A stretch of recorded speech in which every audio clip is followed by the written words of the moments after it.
নীলফামারীর কিশোরগঞ্জ উপজেলায় নির্মাণাধীন বিদ্যুতের লাইনে কাজ করার সময় বিদ্যুৎস্পৃষ্টে ২ শ্রমিকের মৃত্যু হয়েছে। পুলিশ জানায়, উপজেলার পাকারমাথা এলাকায় পল্লী বিদ্যুৎ সমিতির নতুন নির্মাণাধীন ৩৩ কেভি উপকেন্দ্রের লাইনে নির্মাণ কাজ করছে একটি ঠিকাদারি প্রতিষ্ঠান। এ সময় বিদ্যুৎ সংযোগ বন্ধ না করেই খুঁটিতে উঠে কাজ করছিলেন শ্রমিক জয়ন্ত ও মুমিন।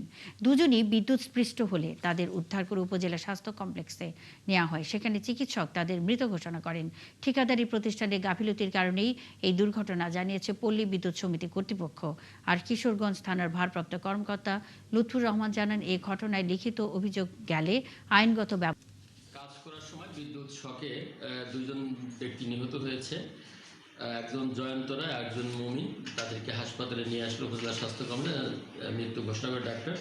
এই বিষয়ে পরিবারের লোকজনের কাছ থেকে আবেদন প্রাপ্তির সাপেক্ষে আইনগত